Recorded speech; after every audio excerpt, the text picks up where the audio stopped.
Welcome to the Selling in the Motor Trade podcast, in association with symcotraining. This is the weekly podcast where we share best practice, tips and ideas on how to sell more cars, improve your service department, and generally put more profit into your dealership or dealer group. I'm your host, Simon Bowkett. Now, some of you probably already know me as Skippy. I would start by saying thank you for taking the time to listen to this podcast.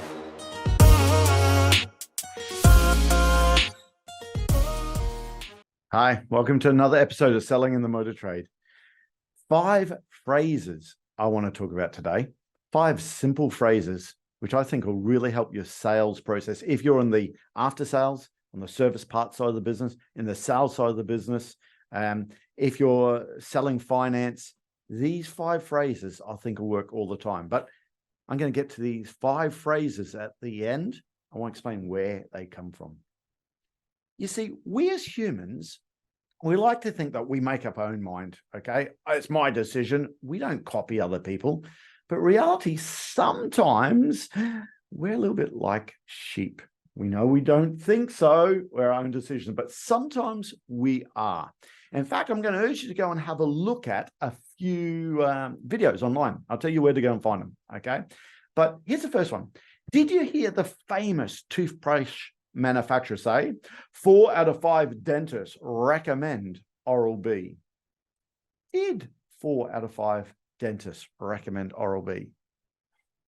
Now, they can't lie because trading standards would jump all over them. In fact, their competitors would cry foul. They can't directly do that. See, years ago, people would do a very, very low sample size. 4 of the 5 people we bothered to ask recommend Oral-B. In fact, have a look at some of the sample sizes you see on TV for commercials. I see L'Oreal does it all the time, okay? Dove soap, okay? 7 out of 10 ladies said their skin feels better after using Dove soap. But by law, in some countries, they've got a print on the bottom based on a sample size of, and some of the sample sizes are so small, 70 people, 100 people sometimes, okay? So that loophole has kind of been stopped because definitely in a lot of countries, you got to print the sample size. And by the way, all of this I learned from a book, Influence, okay, by Professor Robert Cialdini, okay? It's a great book, okay? And he'll talk about some of the things in there, okay? So this is how they did it, apparently. Every new market, if I remember this correctly, it is in the book, but every new market they wanted to get into, what they did is they sent a whole lot of free samples to every single dentist in that market. Simple as that. They phoned up 6 weeks later and asked 3 simple questions. Hello, Mr. and Mrs. Dentist. Would you like any more free samples to recommend to your patients? 4 out of 5 dentists, go on then. Or I take you've already recommended the first lot of free samples we sent you. I suppose so, if you're going to give me more free stuff. I think it's fair to say you've recommended Oral-B then, haven't you? And by the way, can you see how it wasn't just 4 out of 5 people? It's 4 out of 5 experts. Listen, if I say I'm the best sales trainer in the motor trade, quite rightly you can say, fuck off, who do you think you are? Okay. But if I turn around and tell you that your boss, the person who pays you, says I'm the best sales trainer in the motor trade, that's probably going to have more credibility. Same as 4 out of 5 dentists. They're the experts recommended Oral-B. Because let me ask you a cheeky question. What sounds better? 4 out of 5 dentists recommend Oral-B, or 4 out of 5 customers gave away free shit to their patients, which is what probably happened. But you know what? It works so well for them. Their advertising now is the global #1 manufacturer of toothbrushes, okay? And apparently, if you read the book, apparently the #4 supplier of toothbrushes in Europe before they started doing that, okay? Because here's the point. People copy other people. We like to think not, but we do. You think you're on a beach on holidays in Mexico, in Spain, you're out in Bali. You're trying to find a good restaurant. You're walking down the strand, the promenade, wherever it is. Do you go into the restaurant that's empty and you're going to get served straight away? Or do you go into a restaurant that's other people in there eating? Hopefully locals. Of course we do. We go into the other one, don't we? Okay. In fact, rubberneckers on motorways. We all hate these rubberneckers. I'm on the M50 motorway. It's all slowing down because there's an accident on the other side of the motorway. We all hate these rubberneckers. But what do we all do when we drive past that accident? We have a look to see what's happening there. We copy other people. We like to think not, but we actually copy other people. Okay. And it happens in all walks of life. All right. In fact, what we do is on our training course, this is one of the master classes we do. I'll show a video of a lady in I think it's an optometrist. Okay. And we'll get all the guys to say, hey, listen, do you think you would fall for this? So the lady's waiting and there's a whole lot of actors sitting there. Now, this video is done by National Geographic. So they're probably not going to play around with this. National Geographic is someone that I think they would have done the research on it. So what happens with all the actors, a bell goes off. Okay, it's a bit of a beeping sound. And when the beep goes off, all the actors just stand up and then sit back down. This lady comes in who doesn't know what's happening. The beep goes off and everyone stands up and sits down. You can see her looking around thinking, what the hell is happening here? Okay. It only happens 2, maybe 3 times. And when the beep goes off, of course, what does she do? She stands as well. Now, one at a time, the people waiting, the actors, they take away. They've gone in to see the optometrist that doesn't exist.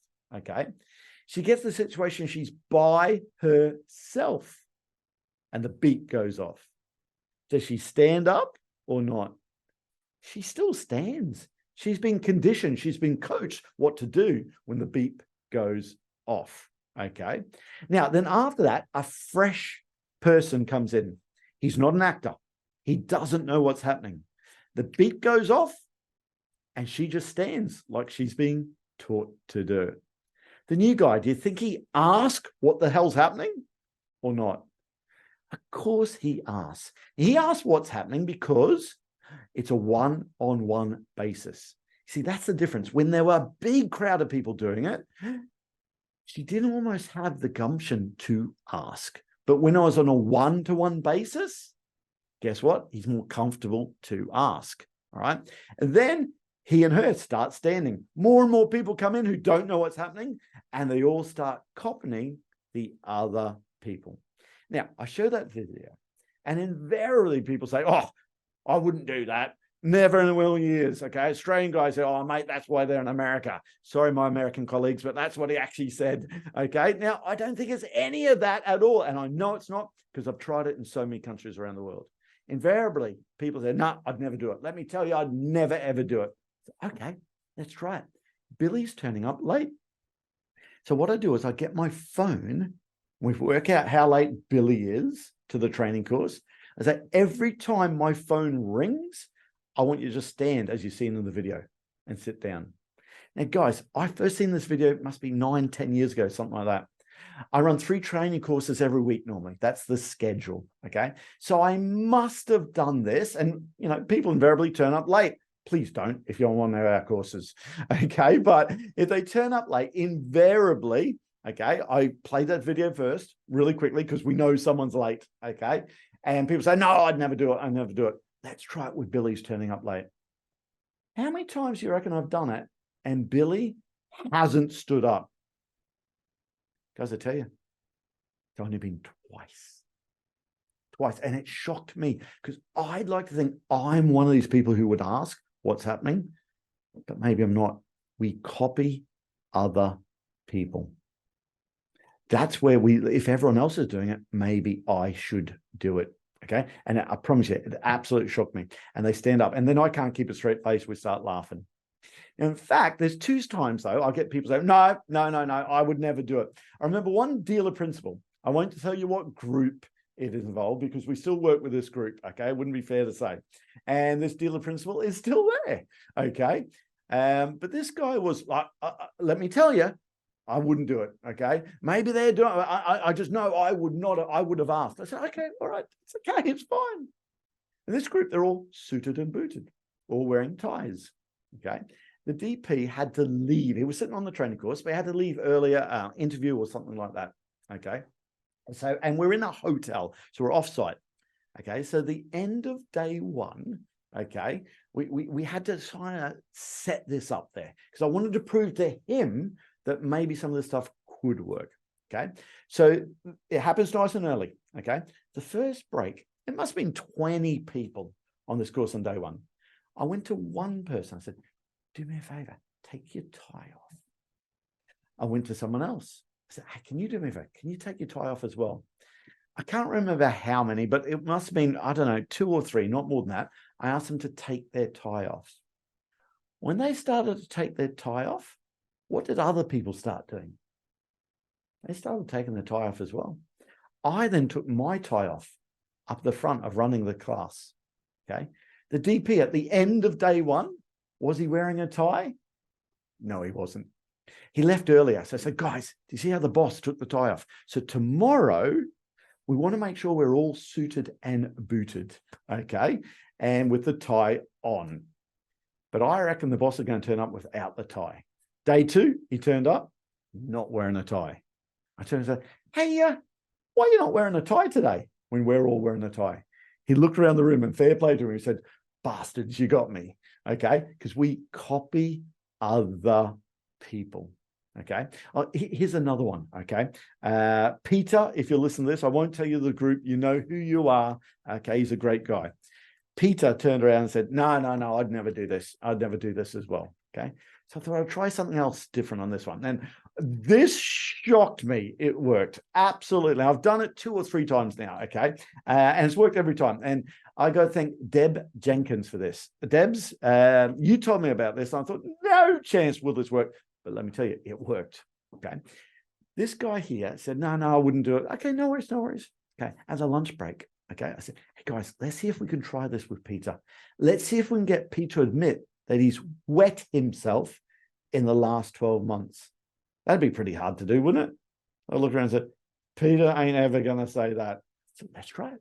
Okay. So throughout the course, I don't know where it is. I'm going to say something along the lines. Guys, you know how it is where you're laughing so much and you wet yourself, or, you know, you've had too much drink and you just can't get there and you wet yourself. Listen, as an adult, we've all wet ourselves. And then I'm going to immediately turn to one of you and say, John, you've wet yourself in the last 12 months. I know I have. You have.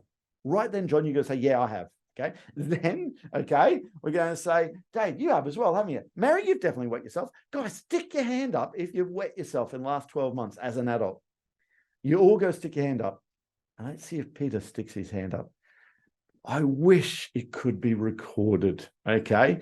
Peter turned around. He's looking at everyone, and his hand slowly went up there, okay? And, of course, we all started laughing. Peter's got listen, he's a great guy, okay? And I'm sure he won't mind me talking about that episode, but it shocked me that we could get people, we copy other people. In fact, I got to tell you, 2 other stories. My sales director and I were at a conference, the National Automotive Dealers Association, and it was one of the keynote speeches. This keynote speech, it was not good. It was one of the ones that didn't just resonate with myself or Darren, okay? This was a national hero in America. We just didn't know who he was, okay? And the speech, I've got to say, it wasn't the best, okay? And I've been to 23 National Automotive Dealers Associations, okay? This guy might have had an off day. I don't know, okay? I know I've definitely had off days, okay? We all do, don't we, okay? However, at the keynote speech, there must have been, I don't know what it is, 9,000 people there, okay? And we were sitting probably 6 to 10 rows from the front. At the end of it, he got a standing ovation. Darren and I, we stood up because there were 8,000 people around us. I actually said to Darren, well, that's half an hour of my life I'll never get back. Why did I stand up? Why did I not say, no, you're all wrong. That was crap. Don't stand up. Don't give him a standing ovation for that. Of course, no one would do that because everyone else. Now, again, I'm sure he was getting a standing ovation for what he's achieved in his career, which was sensational. not this particular speech, okay?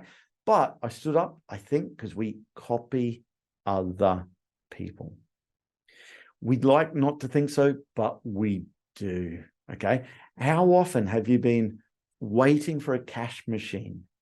There's 3 cash machines on the wall, but there's a queue behind 2 of them, and you assume the third one's not working, okay? You don't go to the third one. No one of you goes to the third one till someone tries it, and it worked. Why didn't you try it? It's because how often in our life have we tried something like that? It doesn't work. And then you got to do the walk of shame past all the other people. And they're thinking, yeah, get back to the end of the queue. That serves you right. How dare you? Okay. We copy other people. So with this in mind, here's the 5 phrases. Oh, and by the way, I want you to type that in. When you get back to work or home, type in people standing and sitting in an optometrist or social media experiment. And then you see lots of other things similar. One that pops up regularly is a lady sitting there looking at a building edge in New York or something like that. No one pays attention till they get a group of 5 or 6 psychology students. They all stop and look at the building edge. Of course, everyone walking past, what do? They all stop and look. And then the one I'm thinking of, a lady says in a real thick New York accent, "Oh my God, is it a jumper?" When she says that, what happens to the crowd now? It gets bigger and bigger. I hope it's not. Phone 911. I already have. Okay. Another one pops up all the time on this. Okay. And there's lots of these different ones there. But there's the lift experiment. Okay. I love the lift experiment. When we walk into a lift, we want to walk in and turn around and face the exit. But what happens in this lift? This poor lady gets into the lift, and there's lots of different ones. I like the one that's Perth, Australia. They do that one well, but you'll see them, okay? And they're all facing the wrong way, towards the back of the lift, okay? This poor lady gets in, and they're all got their back to her. You can see she mentally goes into a meltdown. She starts looking to see if it's a double opener lift. It's not. She gets out her modern day safety blanket, her mobile phone. She studies it intently, and ever so slowly, she turns around and faces everyone else. Okay. Lift keeps going up and down as you'd expect. People get on and off. Okay.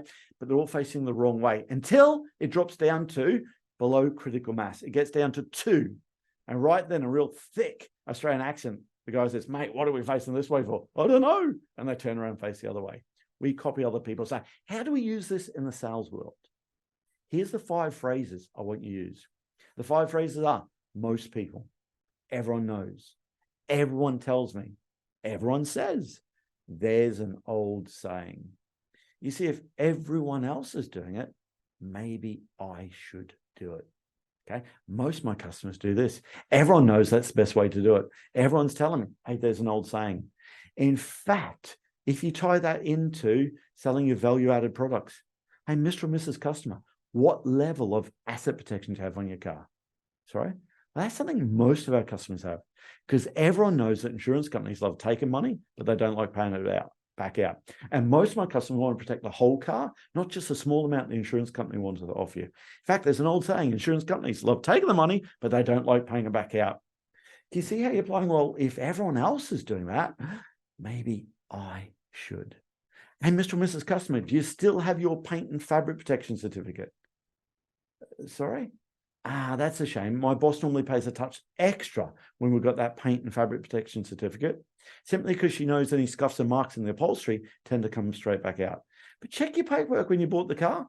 You might have it, not realize it. It's just that every manufacturer in Europe recommends some sort of paint and fabric protection now, because cars are all painted in water-based paints, not mineral-based paints. So now it's not me recommending your paint and fabric protection product. It's not your manufacturer recommending it. It's not your dealer group, but every manufacturer importing cars into Australia recommends some sort of paint and fabric protection. If everyone else is doing it, maybe I should. If in your country you're selling a PCP product, a personal contract purchase or personal contract plan, you might just say, hey, when's your guaranteed minimum future value due? I don't have one of those. So that's something most of our customers have. We give the customers a minimum price, what the car's worth in 2, 3, or 4 years' time. Would you like me to give you a minimum price of what your car's worth in 3 years' time? Yes, please. Great. What we'll do is we'll find out the exact model of car you're interested in. Then my boss has got a computer in there. They'll work out the minimum price of that car in 3 years' time. We then simply deduct one from the other and work the figures out in a smaller bit in between. Most of my customers only want to fund part of the car they're going to use, not the whole car. Everyone knows that's the best way to do it. Can you see those phrases? Most people, everyone knows, everyone tells me. There's an old saying. I want you to start looking at those phrases next time you hear a politician talk.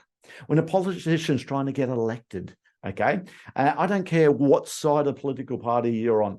We had this in the UK with the Brexit. But everyone said, everyone knows, everyone tells me, everyone says this. Politicians use it lots all the time. Those 5 phrases, look at it in advertising.